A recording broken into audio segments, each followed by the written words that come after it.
kembali lagi bersama saya Cica Rinda. Kali ini saya akan menjelaskan tentang beberapa teori sastra. Mari ikuti dan simak videonya dan jangan lupa like ya.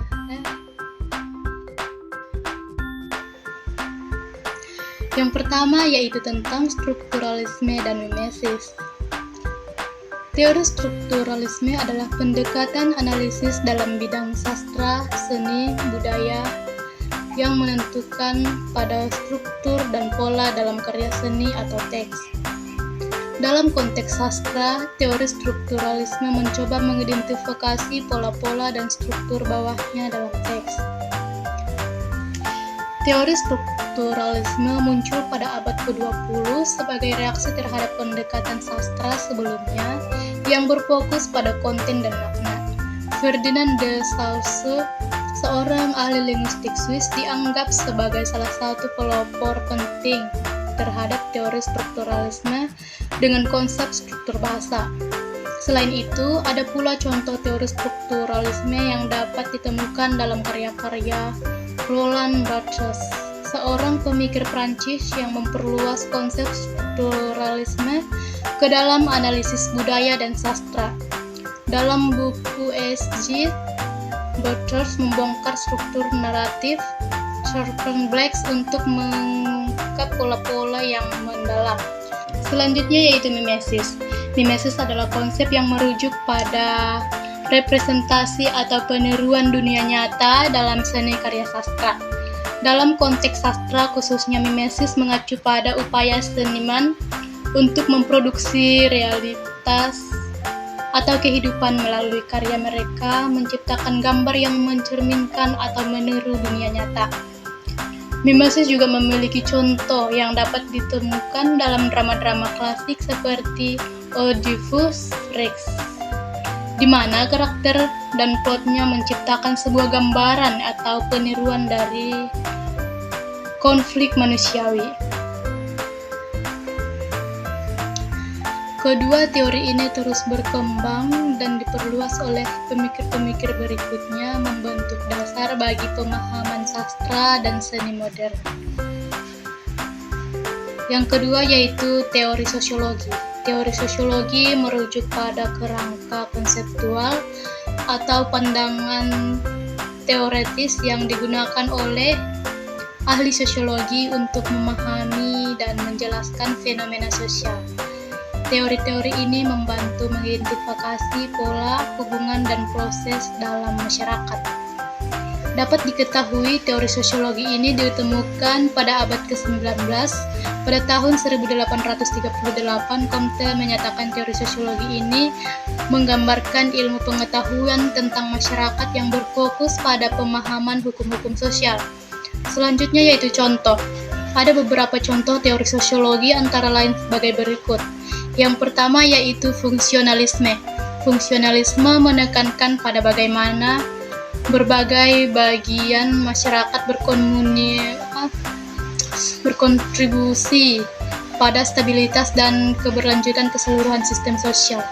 Yang kedua yaitu teori pertukaran sosial, berkaitan dengan pertukaran sosial dan bagaimana individu membuat keputusan berdasarkan perhitungan keuntungan dan kerugian. Setiap teori ini memberikan perspektif unik dalam menganalisis struktur sosial, interaksi antara individu, dan dinamika perubahan sosial dalam masyarakat. Yang ketiga yaitu teori psikologi sastra. Teori psikologi sastra adalah pendekatan dalam bidang sastra yang menggunakan konsep dan prinsip psikologi untuk menganalisis karya sastra. Tujuannya adalah untuk memahami perilaku, memotivasi, dan psikologi karakter dalam cerita atau puisi. Dengan memanfaatkan teori psikologi, penelitian ini dapat menggunakan lapisan-lapisan bawah sadar dan motivasi psikologi karakter sastra serta dampaknya pada pembaca. Teori psikologi sastra dikenal pada awal abad ke-20. Freud memperkenalkan konsep-konsep seperti alam bawah sadar dan kemudian menjadi dasar bagi analisis psikologi dalam sastra. Sejak saat itu, teori psikologi sastra terus berkembang dan berkontribusi dari berbagai teori psikologis seperti behaviorisme, kognitif, dan humanistik. Para peneliti memanfaatkan konsep-konsep ini untuk mengenali makna psikologi dalam teks sastra. Salah satu contoh teori psikologi sastra yang signifikan adalah teori psikoanalisis yang dikembangkan oleh Sigmund Freud. Teori ini mengemukakan bahwa karya sastra mencerminkan konflik batin, dorongan seksual, dan dinamika psikologis yang mendasari perilaku manusia. Selanjutnya yang keempat yaitu teori kritik sastra. Teori kritik sastra adalah pendekatan analisis terhadap karya sastra yang bertujuan untuk memahami, mengevaluasi, dan menginterpretasikan makna-makna dalam teks sastra. Ini melibatkan penerapan berbagai teori dalam metode untuk mengungkapkan struktur, nilai, dan pesan yang terkandung dalam karya sastra. Teori kritik sastra dapat melibatkan pendekatan psikologis, sosial, politis, atau formalistik, tergantung pada fokus analisisnya. Ada beberapa contoh teori kritik sastra yang mencakup berbagai pendekatan analitis. Yang pertama yaitu formalisme Rusia, mengutamakan analisis struktural dan formal dari teks sastra, menekankan pada unsur bahasa dan bentuk sebagai elemen kunci pemahaman. Yang kedua, strukturalisme, yaitu menerapkan pendekatan struktural dalam menganalisis teks, memperhatikan pola dan hubungan antara unsur-unsur dalam karya tersebut. Yang kelima yaitu stilistika sastra. Stilistika sastra adalah ilmu yang mempelajari tentang penggunaan bahasa dan gaya bahasa di dalam karya sastra tersebut. Stilistika juga dapat membantu menganalisis dan memberikan gambaran tentang gaya bahasa yang khas dalam karya sastra. Ciri-ciri yang dapat membedakan atau mempertentangkan dengan wacana non-sastra, meneliti deviasi terhadap tata bahasa sebagai sastra literer, dan meneliti fungsi puistik suatu bahasa. Stilistika juga mengkaji tentang interdisipliner linguistik dengan sastra, penerapan bahasa dalam sastra, gaya bahasa yang digunakan dalam wacana sastra, dan mengkaji wacana sastra dengan orientasi linguistik. Ada juga beberapa contoh konsep dan elemen dalam stilistika sastra yang sering dianalisis, yaitu yang pertama, pemilihan kata. Pemilihan kata dalam karya sastra untuk memahami nuansa makna dan menciptakan efek tertentu. Contohnya, penggunaan kata-kata formal versus kata-kata informal.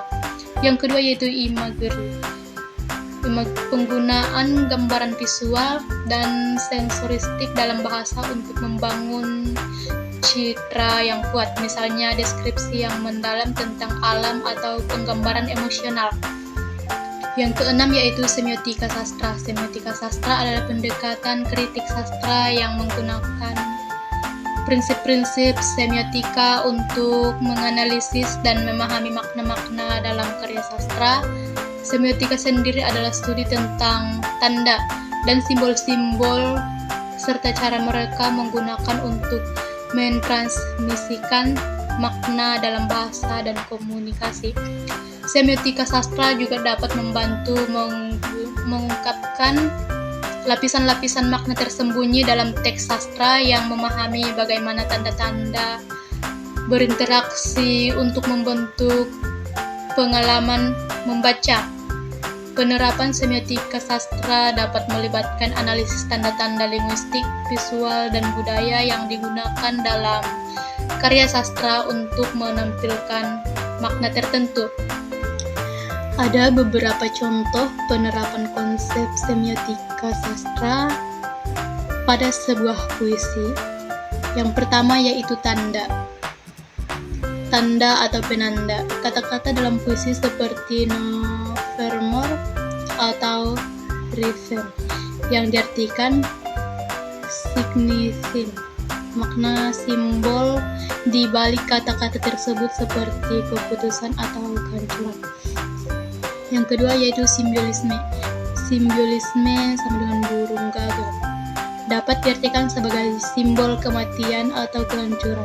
Simbolisme warna. Warna hitam pada gagak dapat melambangkan kegelapan atau keputusasaan. Yang ketujuh yaitu feminis dan gender sastra.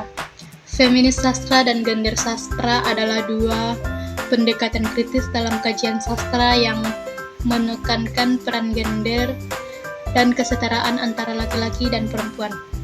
Meskipun keduanya seringkali digunakan bersamaan, mereka dapat memiliki fokus dan metode analisis yang sedikit berbeda. Yang pertama yaitu feminis sastra, menyoroti dan menganalisis representasi perempuan, konstruksi gender, dan isu-isu feminisme dalam karya sastra.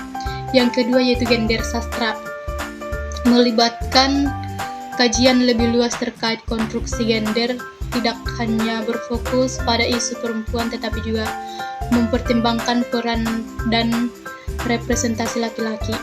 Kedua pendekatan ini membantu membuka ruang untuk memahami konstruksi sosial dari gender dalam karya sastra, menjelajahi bagaimana norma-norma gender tercermin dan diperjuangkan melalui naratif, karakter, dan tema. Itu hegemoni sastra dan dekonstruksi sastra.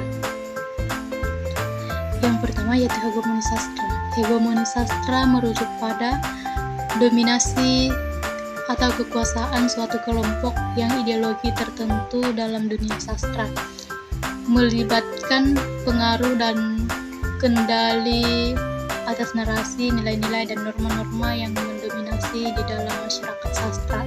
Salah satu contoh dari hegemoni sastra yaitu kanonisasi dalam sastra barat. Yang kedua yaitu dekonstruksi sastra. Dekonstruksi sastra adalah pendekatan teoretis yang pertama kali dikembangkan oleh filsuf Jacques Derrida. Pendekatan ini mencoba untuk menunjukkan bagaimana makna dalam teks tidak stabil dan dapat berubah, serta bagaimana struktur bahasa dapat menciptakan ketidakpastian atau ambiguitas dalam dunia sastra. Lapisan makna yang tersembunyi dan untuk mempertanyakan otoritas atau hegemoni tertentu dalam teks. Salah satu contoh dekonstruksi sastra yaitu Of Grammatology karya Jacques Derrida.